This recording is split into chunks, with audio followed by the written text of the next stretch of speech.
아브라함 때 들었던 흉년이 이삭 때에도 들었습니다.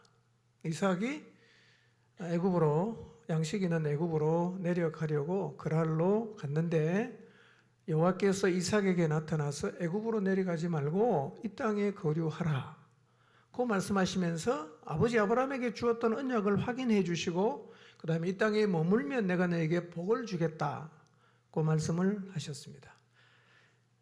그래서 이삭이 애굽으로 내려가진 않고 그랄에 그냥 거주했는데 그것에 꽤 오랜 시간 머물면서 사람들이 자꾸 와서 리브가가 이쁘니까 누구냐고 자꾸 물었어요. 그래서 이삭이 뭐라고 말합니까? 죽음을 면하기 위해서 누이다 이렇게 속였는데 얼마 후에 거짓이 들통이 나죠. 근데 이상하게 아비멜렉이 그 이삭과 리브가의 관계가 부부 관계인 것을 확인한 다음에 이삭의 아내를 범하는 자는 사형에 처한다는 포고령을 내려요. 이삭을 보호해 주는 거예요. 참 신기한 일입니다. 이건 뭐냐면 이 땅에 거류하면 내가 너와 함께 하겠다는 약속을 하나님이 지켜주신 거예요. 이것이 순종하는 성도의 삶에서 일어나는 일들입니다.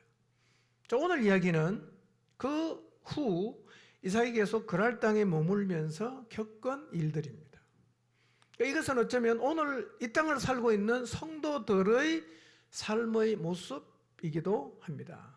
자, 12절부터 14절 읽어봅니다. 시작. 이삭이 그 땅에 농사하여 그의 100배나 얻었고 여호와께서 복을 주심으로 그 사람이 창대하고 왕성하여 마침내 거부가 되어 양과 소가 떼를 이루고 종이 심이 많음으로 블레셋 사람이 그를 시기하여. 네, 이삭이 그 땅에서 농사했습니다. 몇 배나 얻었죠? 근데 이게 놀라운 일인 게요, 이삭은 원래 농사꾼이 아니에요. 뭐 하는 사람이죠? 목축하는 사람입니다. 양치는 사람이지 농사 짓는 사람이 아니란 말이에요. 근데 처음으로 농사를 지었어요. 결실이 몇 배입니까? 100배입니다. 무슨 기준으로 100배라고 말한지는 모르지만 하여튼 엄청난 수확을 했다는 거죠. 어떻게 이런 일이 가능했을까요? 농사 전문가도 아니고 양치는 목동인데 양을 치던 사람인데 농사를 지었는데 몇 년의 실패 끝에 뭐 100배 이게 아니라 그 해에 100배를 얻었어요.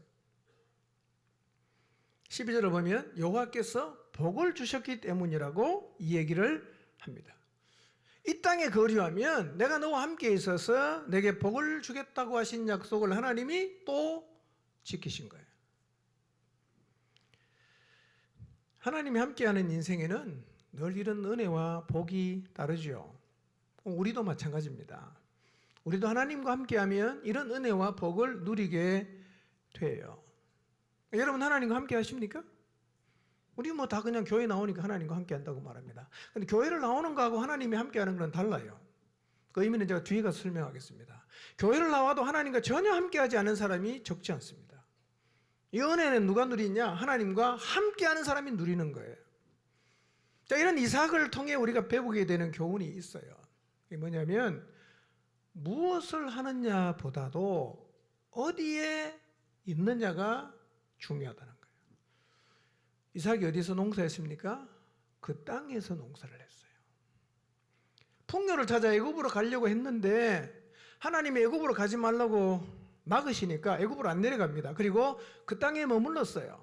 그리고 그 땅에 머문 하나님 이삭을 하나님은 축복하셨어요. 여러분 이삭이 농사짓는 기술이 뛰어나서 100배 결실을 한 게 아니라 말씀하시는 자리에 머물렀기 때문에 그런 복을 받은 것입니다. 여러분 애굽에 내려가서 아무리 용서도 안 돼요. 약속의 땅을 떠나서는 무슨 노력을 해도 안 됩니다. 그러나 약속하신 땅에 머물러 있으면 하나님이 은혜와 복을 주십니다. 그 중요한 것은 내가 얼마나 인생을 노력하느냐가 중요한 게 아닙니다. 내가 어디에 머물러 있냐 이게 중요한 거예요. 여러분 하나님이 있으라고 하신 곳에 계셔야 합니다. 하나님의 언약이 있는 땅에 머물러야 합니다. 그래야 하나님의 은혜와 복을 누리게 되는 것입니다. 이삭이 복을 받은 게 뭐냐? 그 땅에 있었기 때문에 하나님이 복을 주신 거예요. 여러분 이삭이 농사한 땅은 좋은 땅이 아닙니다. 그 네게베라는 지역은요 거의 황무지거든요. 이번에 이제 그 성지순례 가서 가이드가 쭉 설명하는데요. 이스라엘 땅은 비가 많이 안 오지 않습니까? 200mm 정도까지 비가 안 오면 사람이 살 수가 없고요. 200mm에서 300mm 정도가 오면 목축이 가능하고요. 농사를 지으려고 하면 비가 그보다 더 많이 와야 됩니다. 근데 네게브 지역은요, 연간 강우량이 200mm밖에 안 돼요. 겨울에만 비가 오고 여름에는 비가 하나도 안 와요. 우리나라 연 강수량이 얼마인지 아십니까? 1300mm입니다. 그러니까 농사를 지을 수 있죠. 그런데 200mm밖에 안 되는 매우 척박한 땅, 그러니까 농사 짓기가 사실은 불가능한 한 땅인데요. 목축하던 이삭이 그의 첫 농사를 지었는데 100배의 열심을 얻었다. 이 말이 무슨 얘기입니까? 약속의 땅에 머물면 하나님이 복을 준다는 거예요. 하나님이 책임진다는 거죠. 이삭은 지금 계속해서 번창해 가고 있어요. 13절을 보면 그 사람이 창성하고 왕성하여 거부가 되었다고 했는데요. 이 왕성하다는 말은 이런 뜻입니다. 갈수록 혹은 점점 더, 그런 뜻이에요. 그러니까 이삭은 점점 더 번창해 가고 있어요. 갈수록 번창해 가고 있어요. 그럼 뭐가 됐어요? 거부가 되었다. 이렇게 얘기하고 있습니다. 엄청난 부자가 됐다는 거죠. 양과 소가 떼를 이루었습니다. 종도 굉장히 많아졌어요. 여러분, 이삭이 창성하고 왕성해서 거부가 되도록 하나님이 복을 줬어요. 그런데 한 가지 문제가 생겼어요. 그게 뭐냐면 이삭이 너무 잘 되니까 블레셋 사람이 시기를 한 거예요. 자, 하나님이 복을 주셔서 거부가 되었는데 시기를 받는다. 이게 뭐지? 라는 생각이 들 수 있어요. 우리가 생각에는 하나님이 복을 줬으면 아무도 시기 안 하고 그냥 그 복을 마음껏 누리며 살아야 된다는 생각을 할 수 있잖아요. 근데 하나님이 복을 줬어요. 100배나 받았습니다. 점점 갈수록 창성해져서 거부가 되었어요. 근데 블레셋 사람의 시기를 받아요. 복을 준 때는 언제고 또 시기를 하게 되는 것도 무슨 일인가, 이런 질문이 생길 수 있어요. 그 이유는 오늘 설교를 다 들으면 여러분 스스로 다 답을 찾습니다. 설교 다 듣고도 답을 못 찾으면 여러분이 설교를 안 들었다는 얘기입니다. 그 이유를 오늘 나눔하면서 다 물어보시기 바랍니다. 여러분, 인생이란 늘 이렇게 하나가 좋으면 하나가 문제가 되기도 합니다. 여러분, 아브라함과 롯이 갈대우르에서 같이 나올 정도로 굉장히 사이가 좋았잖아요. 언제 갈라섰죠? 부자가 됐을 때 갈라섰습니다. 아브라함의 양과 소가 많아지고 롯의 양과 소가 많아져서 같이 거주할 수 없게 되니까 싸운 거죠. 부자가 되었을 때 갈라졌습니다. 여러분, 그래서 부유해지고 성공하는 것이 신앙의 최종 목표가 아닙니다. 왜냐하면 우리가 잘 살아도 성공해도 시기와 갈등 같은 문제가 늘 생길 수 있기 때문입니다.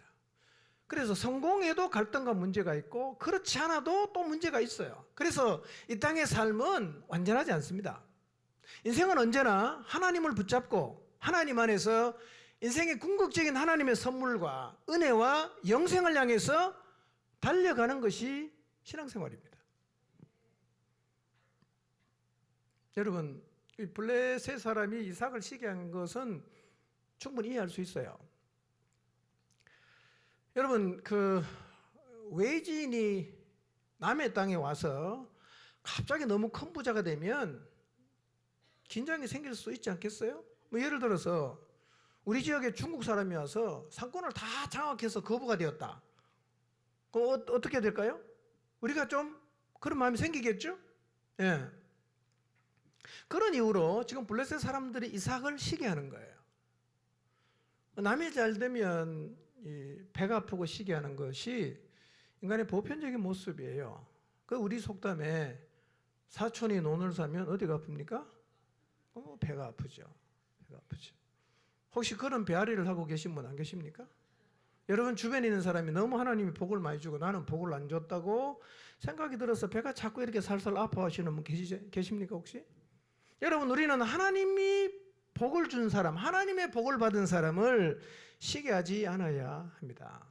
인간에게 가장 무서운 게 뭔지 아십니까? 시기와 질투입니다. 이 시기와 질투는요, 자기를 망칩니다. 상대를 망치는 게 아니라 자기를 망쳐요. 사울이 다윗을 시기하고 질투하다가 자기를 잃어버리잖아요. 파멸로 가잖아요. 여러분, 하나님이 축복한 사람은 여러분도 축복하시기 바랍니다. 하나님이 축복한 사람을 자꾸 끄집어 내리려고 하거나 시기하고 질투하지 마십시오. 그것은 나를 망치는 길이에요. 자, 15절에 17절 봅니다. 시작. 그 아버지 아브라함 때에 그 아버지의 종들이 판 모든 우물을 막고 흙으로 메었더라. 아비멜렉이 이삭에게 이르되 내가 우리보다 크게 강성한즉 우리를 떠나라. 이삭이 그곳을 떠나 그랄 골짜기에 장막을 치고 거기 거류하며. 자, 이삭의 장성함을 시기한 블레셋 사람들이 두 가지 일을 해요. 하나는 뭐냐면 우물을 다 메워버립니다. 우물을 메웁니다. 여러분, 광야에서 우물을 파는 일은 진짜 어려운 일입니다. 이번에도 이스라엘 지역을 이렇게 광야 지역을 쭉 지나면서 드는 생각이요. 야, 이 광야에서 어디를 파야 물이 나올지를 알겠어요. 어디를 파야. 그리고 그 당시에는 무슨 우물을 파면 우리 시대처럼 포크레인으로 팝니까?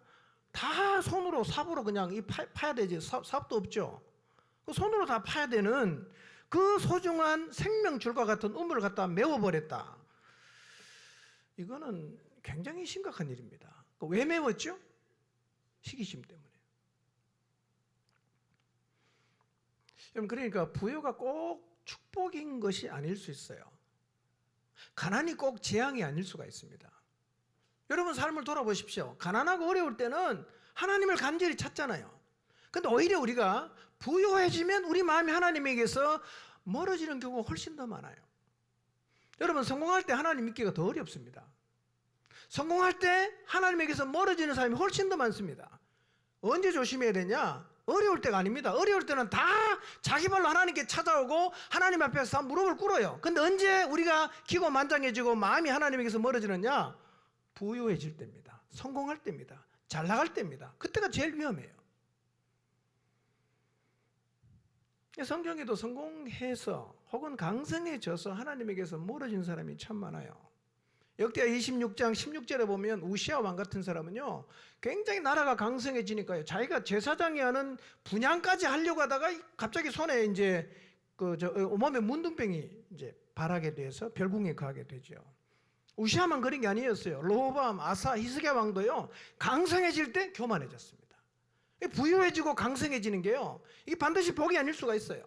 여러분, 만약에 여러분이 부유해지고 강성해져서 하나님에서 멀어졌다, 복입니까? 복 아니죠, 그게요. 차라리 여러분이 망하고 가난하고 그냥 너무너무 힘들어서 하나님 앞에 무릎을 꿇어서 여러분이 영원히 살아났다, 그 복 아닙니까?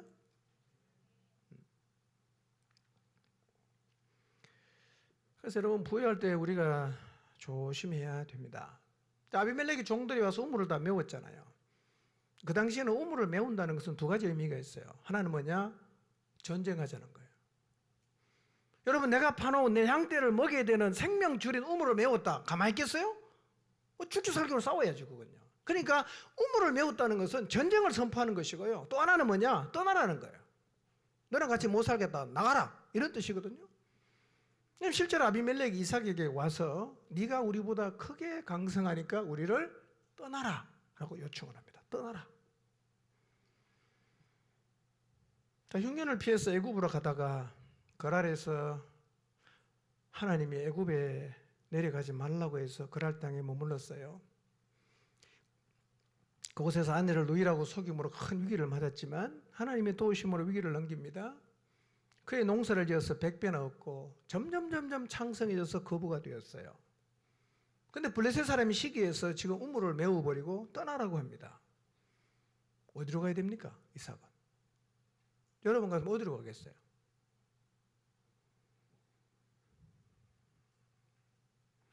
원래 왔던 곳으로 돌아가야 되지 않겠어요?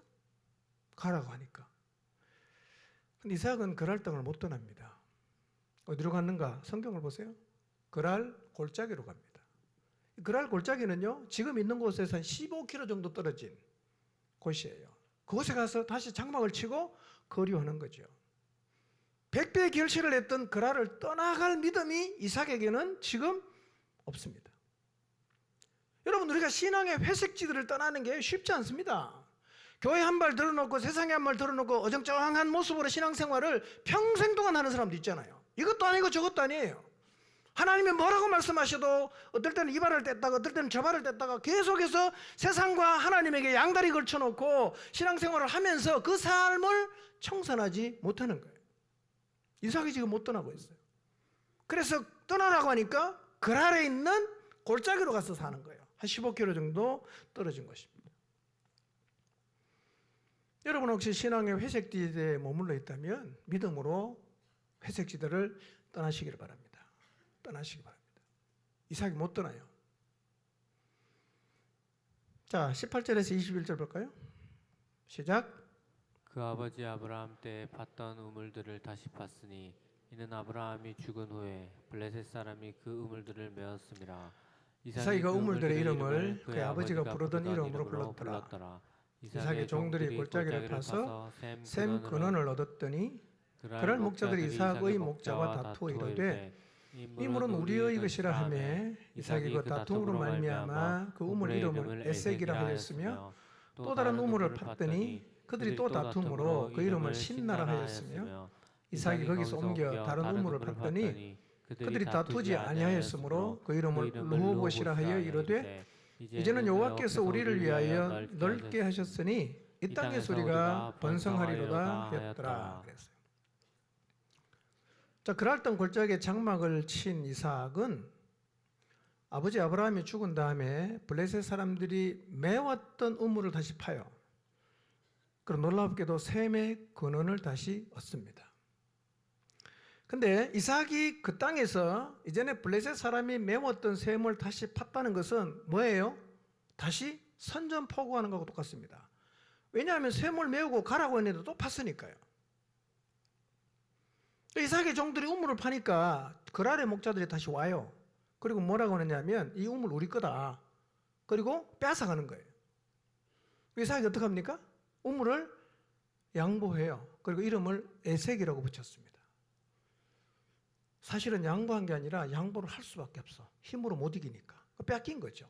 그래서 에색이라는 뜻은요, 억압하다, 강탈하다라는 말에서 유래된 말입니다. 그러니까 불공평하게 강탈해 갔다는 뜻입니다. 에색이라는 우물을 팠다 그냥 강탈당했어요. 이삭의 종들이 그 다음에 또 가서 우물을 팠어요. 근데 그날의 목자가 와서 또 이거 우리 거라고 내놓으라고 합니다. 이삭이 또 내줍니다. 그리고 그 땅의 이름은 뭐라고 부르죠? 신나라고 불러요. 신나라는 말의 뜻이 뭐냐면 적대감이라는 뜻입니다. 그러니까 처음 에색을 빼앗을 때보다 훨씬 더 악의적으로 우물을 빼앗아갔다는 얘기예요. 나그네로 살아가는 우리를 대하는 세상의 태도가 이렇습니다. 우리가 하늘 가치를 가지고 살아가면요, 세상이 우리를 이렇게 대우하죠. 자, 22절 말씀을 보면 이삭이 두 번 우물을 팠다가 다 뺏겼어요. 에색도 뺏기고 강탈당하고 신나는 뺏겼어요. 세 번째 우물을 또 팠어요. 근데 이번에는 아무도 시비를 안 거는 거예요. 누가 싸움을 멈추게 하고 누가 이삭에게 장소를 넓혀 주셨는가? 22절을 보겠습니다. 시작. 다른 우물을 봤더니 그들이 다투지 아니하였으므로 그 이름을 르호봇이라 하여 이르되 이제는 여호와께서 우리를 위하여 넓게 하셨으니 이 땅의 소리가 번성하리로다 하였더라. 자, 세 번째 우물 이름이 뭐죠? 르호봇입니다. 르호봇을 파니까 그랄 사람이 와서 또 뺏어갑니까? 안 뺏어갑니까? 안 뺏어가죠. 그래서 이삭이 뭐라고 얘기합니까? 주님께서 우리의 살 곳을 넓히셨으니까 우리가 이 땅에서 번성할 것이다 라고 하면서 이름을 뭘로 붙이죠? 르호봇이다 이렇게 붙였단 말이에요. 누가 넓게 하셨어요? 주님이 넓게 하셨어요. 우리는 우물과 관련한 이삭의 태도에서 두 가지를 배울 수 있어요. 첫 번째, 이삭은 여호와께서 넓힐 때까지 물러섰습니다. 여러분, 이삭은 에색과 신나를 양보할 수밖에 없었지만 죽기 살기로 싸우지 않았습니다.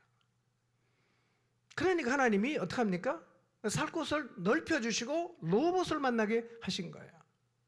여러분, 우리도 타의에 의해서 양보할 수밖에 없는 에색과 신나를 양보하면 하나님께서 우리의 살 곳도 넓히시고 우리에게도 르호봇을 만나게 하신다는 사실을 기억하시기를 바랍니다. 에색에서 목숨 걸고 싸우지 마십시오. 신나해서 네 죽고 내 죽고 하자 이렇게 덤벼들지 마시길 바랍니다. 내어주십시오. 그럼 하나님이 우리에게 넓어진 장소 르호봇을 허락하십니다. 두 번째로 이삭은요, 파는 우물마다 물이 나왔어요. 우물을 파서 물이 나오는 것은 쉬운 일이 아니었는데요, 놀랍게도 이삭은 파면 나왔지 않습니까? 이거는 뭘로 의미합니까? 하나님이 이삭을 보호하고 계심을 보여주는 것입니다. 그런데 이런 일을 겪으면서 놀라운 일이 벌어져요. 그게 뭐냐면 블레셋 사람들이 이삭을 두려워하기를 시작합니다. 백배결실을 보고 우물을 빼앗아가니까 죽기 살기로 싸우질 않고 뒤로 물러서고 파는 대로 물이 나와요. 이런 이삭을 보면서 뭐라고 말할 수는 없는데 하나님이 저 이삭이라는 사람을 돌보고 계신다는 것이 아비멜렉과 그랄 사람들이 느껴지는 거예요. 그래서 거꾸로 이제 이런 마음이 드는 거예요. 저 사람 괴롭히면 우리 큰일 나겠다. 이런 생각이 든 거예요. 이삭은 블레셋 사람을, 그랄 사람들을 이런 방식으로 이겼습니다. 그런데 이 르호봇이 이삭의 절정이 아닙니다. 하나님이 장소를 넓히셔서 그 땅에서 번성하게 했지만 이삭의 삶은 르호봇에서 끝나지 않습니다. 무슨 얘기냐면 우리의 신앙의 목표는 이 땅에서 번성하고 풍족하고 거부가 되는 것이 아니라는 얘기입니다. 그건 절대로 신앙의 목표가 될 수가 없습니다. 우리의 신앙의 목표는 뭘까요? 우리는 어디를 향해서 달려가고 있고 우리가 이 땅에서 계속해서 머물러야 하는 곳은 어디일까요? 23절을 보겠습니다. 읽습니다. 시작. 이삭이 거기서부터 브엘세바로 올라갔더니 그랬어요. 그랄에서 벌어진 일들을 경험하면서 이삭도 느꼈을 거예요.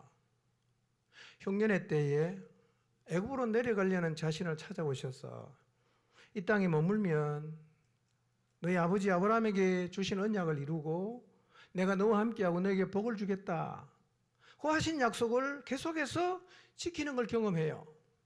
아내를 누이라고 거짓말했지만 오히려 아비멜렉을 통해서 그 가정을 보호하시고 목주가 된 사람이 처음으로 농사를 지었는데 백배결실을 맺고 그리고 두 개 신나와 에색을 빼앗겼지만 블레셋 사람들이 이 르호봇을 빼앗지 않는 일을 돌아보면서 오히려 이 이삭의 마음속에는 야 내가 이 신앙의 회색지들을 떠나야겠다라는 마음이 생긴 거예요. 그리고 그가 결정합니다. 그리고 들어가냐? 브엘세바로 올라가는 거예요. 내가 이 땅을 떠나야겠다. 하나님은 정말 살아계시는구나. 하나님이 내 인생을 보호하고 계시는구나. 내가 그렇다면 하나님이 언약하신 곳으로 돌아가야지. 그리고 브엘세바로 돌아가겠다고 결정을 했단 말이에요. 여러분 우리의 신앙이 에색과 신나의 다툼을 지나서 지경을 넓혀주신 르호봇에서 멈추면 안 됩니다. 우리는 거기를 떠나 우물로 인한 싸움을 끝내게 하시고 오히려 우리에게 르호봇을 허락하신 하나님께로 돌아가야 되는 거예요. 여러분 이삭이 그랄을 떠나겠다는 믿음의 결정 오늘 우리에게도 필요합니다. 여러분 한번 돌아보십시오. 여러분의 신앙의 목표가 르호봇은 아닙니까? 우리는 하나님이 우리를 르호봇에 이끌어 가신다고 해도 우리의 걸음이 거기서 멈추면 안 되고 거기서 한 걸음 더 나가야 됩니다. 르호봇을 허락하신 하나님께로 돌아가야 된단 말이에요. 우리의 마지막 걸음은 문제를 해결하신 하나님께로 나가서 하나님 앞에 머무는 것입니다. 그 자리가 목표입니다. 이것이 신앙의 핵심입니다. 이것이 세상 사람과 다른 결정적인 차이란 말이에요. 여러분 주식이 혹시 올라서 돈이 많이 생겼습니까? 성공하셨습니까? 진급하셨습니까? 삶의 여유가 생겼습니까? 하나님이 여러분 인생의 지경을 넓혀주셨나요? 남부러울 게 없습니까? 자식이 너무 잘 자라고 있습니까? 좋은 직장에서 승승장구하고 있습니까? 통장에 잔고가 늘어나고 있습니까? 우리는 그것이 하나님이 내게 주신 축복이라고 생각하면서 그거를 붙잡고 있다가 오히려 하나님에게서 멀어지는 어리석은 행동을 너무 많이 한단 말이에요. 그게 끝이 아니에요. 한 걸음 더 나가야 됩니다. 어디로요? 그 은혜를 주신 하나님께로 올라가야 된단 말이에요. 근데 많은 사람이 르호봇이 목적이에요. 그러니까 주저앉아 버립니다. 그리고 하나님에게 점점 멀어져 가고 있어요. 여러분 기억하십시오. 로봇이 목적이 아니에요. 로봇이 우리가 최종적으로 도달해야 될 자리가 아니라는 사실을 잊지 마시기를 바랍니다. 어디로 가야 됩니까? 브엘세바로 가야 됩니다. 복을 주신, 지경을 넓혀주신 하나님께로 돌아가야 된단 말이에요. 그것이 우리의 신앙의 최종 목표입니다. 신앙은 뭐냐? 결정입니다. 여러분 이삭이 그랄 사람에게 떠나라고 할 때는요, 브엘세바로 안 올라갔어요. 근데 오히려 하나님이 장소를 넓혀주는 경험을 하면서 이삭이 하나님을 깨닫습니다. 돌아가야 되겠다. 결정합니다. 그리고 그랄을 떠나서 어디로 갑니까? 브엘세바로 가는 거예요. 여러분 로봇에 만족하지 마시기를 바랍니다. 로봇을 허락하신 하나님께로 올라가기로 결정하게 되시기를 바랍니다. 하나님께로 올라가십시오. 하나님께로 올라가십시오. 브엘세바로 가야 됩니다. 거기가 우리가 평생 머물러야 하는 자리입니다. 24절 25절 봅니다. 시작. 그 밤에 여호와께서 그에게 나타나 이르시되 나는 내 아버지 아브라함의 하나님이니 두려워하지 말라. 내 종 아브라함을 위하여 내가 너와 함께 있어 내게 복을 주어 내 자손이 번성하게 하리라 하시니라. 이삭이 그곳에 제단을 쌓고 여호와 이름을 부르며 거기 장막을 쳤더니 이삭의 종들이 거기서도 우물을 팠더라. 예. 여러분 이삭이 브엘세바로 올라갔어요. 24절을 다시 보세요. 누가 나타납니까? 여호와께서 나타나시는 거예요. 무슨 얘기일까요? 하나님이 기다렸다는 얘기입니다. 기다린 거예요. 로봇을 목적하고 그걸 복이라고 생각하고 그 땅에 머물지 않고 이삭이 하나님께로 돌아오기를 하나님 기다렸어요. 이 결정하고 가자. 그리고 브엘세바로 갔습니다. 그 밤에 여호와께서 나타나셔서 이삭을 만나 주신 거예요. 뭐라고 말씀하십니까? 두려워하지 마라. 그 땅 떠났다고 두려워하지 마라. 내가 내게 복을 주겠다. 내 자손이 번성하게 해주겠다. 약속을 하셨어요. 하나님은요 지금도 우리가 로봇을 떠나서 브엘세바로 돌아오기를 기다리십니다. 돌아가 보십시오. 하나님이 버선발로 달려와서 여러분을 만나 주실 거예요. 여러분 누가복음 15장에서 집 떠난 둘째 아들 얘기 기억나십니까? 아버지 재산 다 털어먹고 돌아왔잖아. 아버지가 어떻게 합니까? 뛰어나가서 맞이해 주는 거예요. 제일 좋은 옷을 입히고 가락지 끼우고 소잡아 잔치를 벌이지 않습니까? 하나님 우리가 돌아오길 기다려요. 그리고 돌아가면 만나 주십니다. 여러분 하나님께로 돌아가면 그랄을 로봇을 버리고 브엘세바로 돌아가면 여러분 인생이 잘못될 거라고 절대로 두려워하지 마십시오. 하나님 이삭에게 나타나서 말씀하셨어요. 두려워하지 말아라. 내가 너와 함께 있겠다. 내가 너에게 복을 주겠다. 내 자손을 번창하게 하겠다. 여러분 그랄에서 100배를 얻었어요. 로봇을 경험했습니다. 그러나 우리가 마지막으로 나가야 되는 자리는 어디입니까? 브엘세바입니다. 복을 주시는 하나님을 만나는 브엘세바가 우리가 머물러야 하는 자리임을 잊지 마시기를 바랍니다.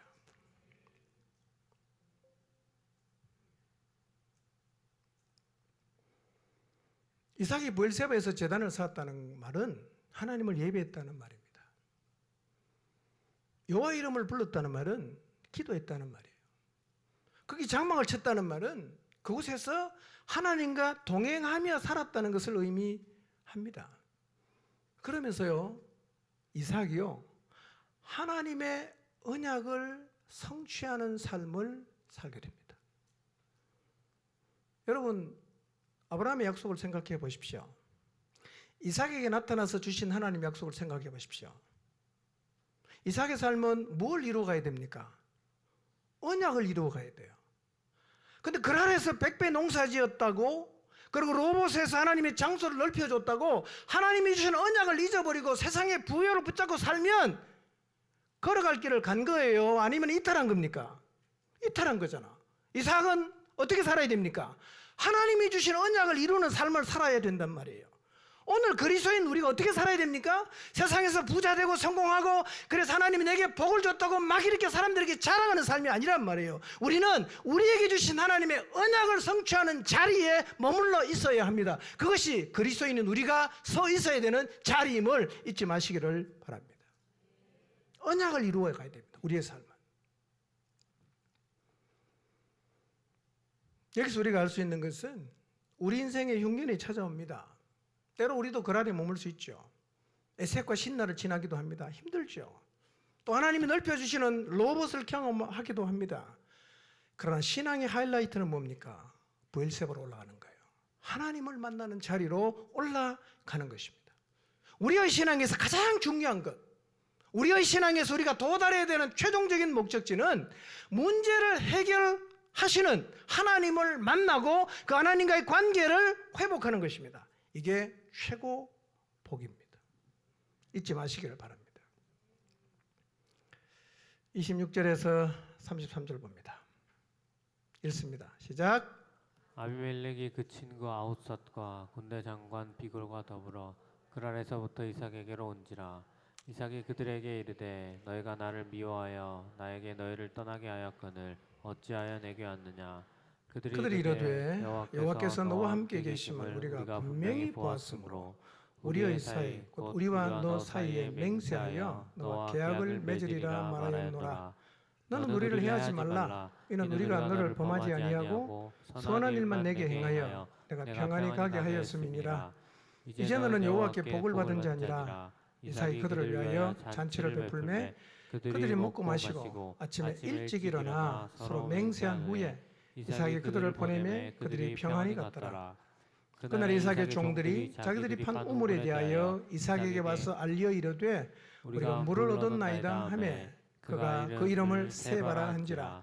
그러므로 그 성읍 이름을 오늘까지 브엘세바라 더라. 여러분, 이 장면은 놀라울 정도로 창세기 21장하고 똑같아요. 아브라함의 이야기하고 똑같습니다. 아브라함 때도 아비멜렉이 와서 조약을 맺자고 했거든요. 화친하자라는 요청을 내는데 그 요청을 똑같이 누구한테 하고 있습니까? 이삭에게 하고 있어요. 그런데 28절에 아비멜렉이 이삭에게 와서 화친하자고 요청한 이유가 있습니다. 그게 뭐죠? 28절을 보세요. 시작. 그들이 이르되 여호와께서 너와 함께 계심을 우리가 분명히 보았으므로 우리의 사이 곧 우리와 너 사이에 맹세하여 너와 계약을 맺으리라 말하였노라 그랬어요. 왜 화친하자고 합니까? 여호와께서 너와 함께 계심을 우리가 분명히 봤다 이렇게 말하는 거예요. 어떻게 봤을까요? 그랄에 나그네로 들어간 이삭이 살아간 삶을 아비멜렉은 잘 알고 있어요. 농사를 지은 첫 해에 백비결실을 하고 점점 창성해져서 거부가 되고 우물을 2번이나 자기들이 빼앗아갔지만 점점 강성해지는 이삭을 보면서 아비멜렉이 깨닫습니다. 저 사람에게는 그 사람이 말하는 하나님이 함께 계신 게 확실하다. 두려워집니다. 그럼 뭘 요청합니까? 평화조약을 맺자라고 제안을 한 것입니다. 여러분, 이것이 오늘 우리들을 향해서 하나님이 원하시는 모습이에요. 하나님은 우리가 세상에서 이런 사람이 되기를 원하십니다. 우리의 삶을 통해서 우리와 함께 하시는 하나님을 보고 오히려 우리를 무시하고 막 대했지만 결국은 우리를 두려워하고 인정하고 내가 너를 보니까 하나님이 정말 살아계신 것 같다라고 말을 하면서 우리에게 다가와서 화친을 청하는 이런 자로 하나님은 우리가 살기를 원하십니다. 여러분, 아비멜렉은 거지에게 왕이지 않습니까? 블레셋의 왕이에요. 왕이 찾아와서 하는 얘기가 뭡니까? 너는 우리를 해하지 말라 간청하고 있습니다. 한번 생각해 보십시오. 이삭이 처음에 그랄 땅에 와서 혹시라도 자기가 죽을까 봐 두려워서 아내를 누이라고 거짓말한 상황과 너무 대조되지 않습니까? 이삭이 뭘 했습니까? 하나님과 함께한 것밖에 없어요. 그것 때문에 이방 왕이 두려워하는 거예요.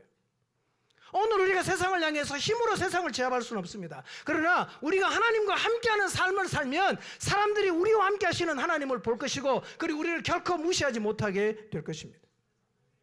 우리가 하나님이 이렇게 살기를 원하신단 말이에요. 아비멜렉이 찾아왔어요. 이삭이 말합니다. 너희가 나를 미워해서 나를 쫓아내는데 왜 나한테 왔냐? 아비멜렉이 말합니다. 여호와께서 너와 함께 계심을 우리가 분명히 보았다. 그래서 우리와 당신 사이에 평화 조약을 맺자. 우리를 해하지 말라. 간청합니다. 우리를 해하지 말라. 여러분 지금 아비멜렉 이삭을 두려워하잖아요. 이유가 뭐라고요? 여호와께서 이삭과 함께 하심을 봤다는 거예요. 여러분 함께 한다는 게 이렇게 놀라운 것입니다. 여러분 우리가 하나님과 함께하는 삶을 살아도 물론 흉년도 와요. 고난도 오고 핍박도 옵니다. 그러나 하나님이 함께하면 결국 우리와 함께 하시는 하나님이 나타나게 되고 믿지 않는 사람도 우리의 삶을 통해서 하나님을 보게 된단 말이에요. 여러분 다윗을 생각해 보세요. 다윗이 하나님과 함께 했을 때 그 삶을 통해서 사람들이 하나님이 다윗과 함께 하신다는 걸 보지 않았습니까? 아브라함과 이삭과 함께 하시는 하나님도 그 주변 사람들이 봤어요. 여러분 우리가 하나님과 함께하면 진짜 함께하면 사람들 우리의 삶을 통해서 하나님을 봅니다. 여러분 하나님과 함께 하십니까? 사람들이 여러분의 삶을 통해서 하나님을 보고 있습니까? 하나님 함께 한다는 게 뭘까요? 아브라함과 이삭의 삶을 유의해서 보십시오. 여러분 아브라함과 이삭의 그리고 하나님과 함께 했다고 표현하고 있는 사람들의 삶에서 나타나는 두드러진 특징이 뭔지 아세요? 하나님 말씀에 순종했어요. 함께하는 게 뭐냐? 순종하는 게 함께하는 거예요. 여러분이 교회는 다니지만 하나님 말씀 전혀 순종 안 하면 여러분 하나님과 함께하는 게 아닙니다. 교회 나오기 때문에 하나님과 함께한다고 생각하지 마십시오. 여러분 부모와 자식이 단지 한 공간에 머문다고 함께한다고 할 수 있습니까? 한 공간에 있어도 적대적일 수 있고요. 한 공간에 있어도 전혀 상관하지 않을 수가 있습니다. 부모와 자식이 함께한다고 표현할 때는요, 같은 공간에 있다는 의미가 아니라 자식이 부모의 말에 순종한다는 의미입니다. 순종을 해야 함께한다고 말할 수 있지 않겠습니까?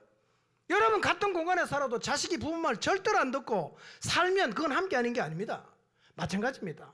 우리가 하나님을 믿는다고 해도 하나님 말씀에 전혀 관심도 없고 하나님에게 순종 안 하면 그건 하나님과 함께하는 게 아니고 그냥 내 길을 가는 거예요. 교회만 댕기지만 실제로는 내 길을 가는 겁니다. 여러분이 길을 가고 하나님 말씀과 상관없이 사는데 어떻게 그게 하나님과 함께하는 거라고 말할 수가 있겠습니까? 그건 함께하는 게 아니에요. 뭐가 함께하는 겁니까? 우리가 진심으로 하나님 말씀을 붙잡고 순종할 때 우리가 진짜 누구랑 함께하는 거예요? 하나님과 함께하는 겁니다. 그렇게 살면 우리와 함께 하시는 하나님이 사람들이 볼 수 있다는 거예요. 하나님 우리가 그렇게 살기를 원하세요. 여러분 매주마다 교회를 나오시잖아요. 정직하게 한번 돌아보십시오. 교회는 나오지만 여러분의 길을 가십니까? 하나님과 함께 가십니까? 하나님 뭐라고 해도 나 신경 안 쓰고 하나님 어떤 말씀에도 나는 순종 관심이 없고 그냥 내 길을 가요. 그건 함께하는 거 아닙니다, 여러분. 그렇게 사니까 우리의 삶을 보고 하나님이 보이지 않는 거죠.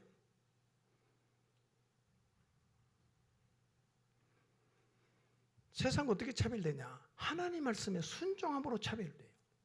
그렇게 살면 우리의 삶을 통해서 하나님을 보여주게 되는 것입니다.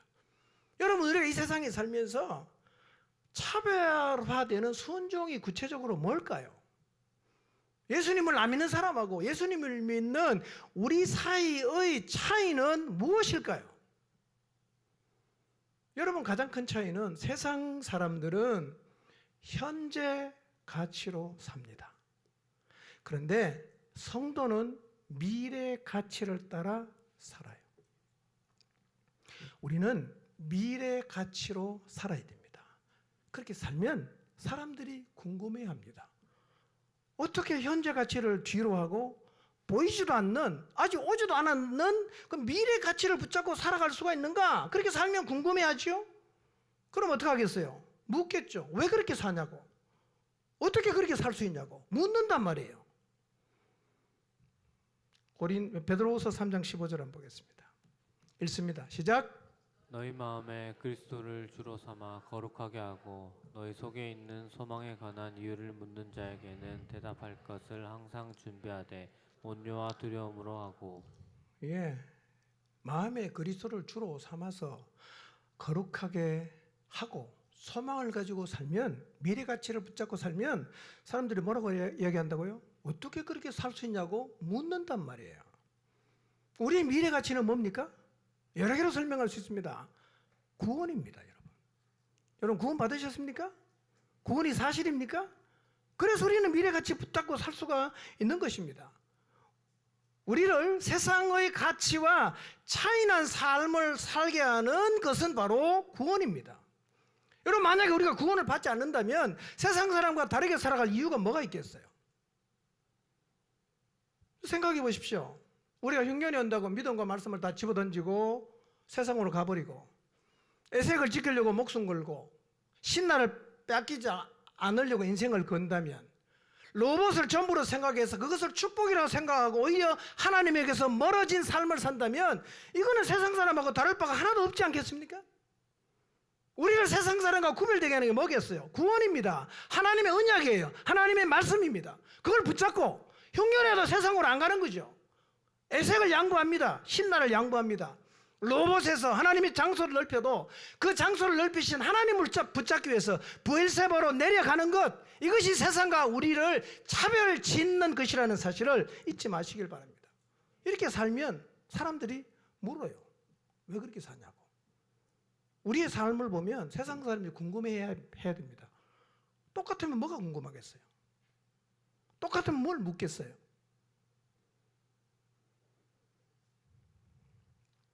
우리는 세상 사람들이 우리의 삶이 궁금해서 물을 수 있도록 살아야 합니다.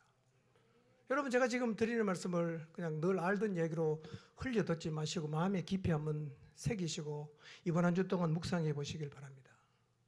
우리는요 영생을 믿는 사람입니다. 우리는요 보이지 않는 나라를 믿는 사람입니다. 우리는요 하나님을 아버지로 믿는 사람입니다. 이것을 진실로 믿고 이 믿음을 따라 살아가야 합니다.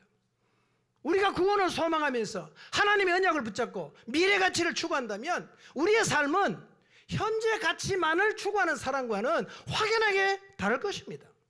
바로 그런 삶이 세상의 빛과 소금이 되는 삶이에요. 창세기 21장을 보면 아비멜렉이 아브라함과 화친하러 찾아왔습니다.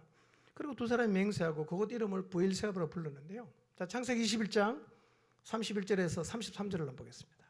읽습니다. 시작. 두 사람이 거기서 서로 맹세하였으므로 그곳을 브엘세바라 이름하였더라. 그들이 브엘세바에서 언약을 세우매 아비멜렉과 그 군대 장관 비골은 떠나 블레셋 사람의 땅으로 돌아갔고 아브라함은 브엘세바에서 에셀 나무를 심고 거기서 영원하신 여호와의 이름을 불렀으며. 네. 아브라함과 아비멜렉이 조약을 맺습니다. 화친 조약이죠. 그리고 아비멜렉이 돌아갔어요. 아브라함이 생각해 봅니다. 자기 지나온 시간들을. 갈대고리에서 자기를 부르셨어요. 그리고 믿음이 없어서 흉년해졌다고 애굽으로 내려갔을 때, 또 그랄로 내려갔을 때 두 번이나 죽을 뻔한 위기에서 하나님은 자신을 구원해 주셨어요. 그리고 그 땅에 사는 동안 힘들고 어려울 때마다 하나님은 늘 나타나셔서 언약을 확인하시고 격려하시고 다시 붙잡아 주셨습니다. 이 하나님을 쭉 묵상하고 하나님 진짜 나와 함께 하셨구나. 하나님이 내 인생을 붙들고 계셨구나. 그래 하나님을 붙잡아요. 그리고 브엘세바에서 에셀나무를 심습니다. 그리고 영원히 살아계시는 하나님의 이름을 불렀어요. 영원히 살아계시는 하나님 이름을 불렀단 말이에요. 그 놀라운 사실은 그 아들 이삭이 아버지와 똑같은 믿음의 길을 걸어가고 있다는 거예요. 여러분 자녀도 여러분이 고백한 그 신앙 고백을 똑같이 하게 되기를 바랍니다. 여러분 인생을 한번 돌아보십시오. 예수님 믿고 나서 지금까지 살아오는 생활을 한번 쭉 돌아보십시오.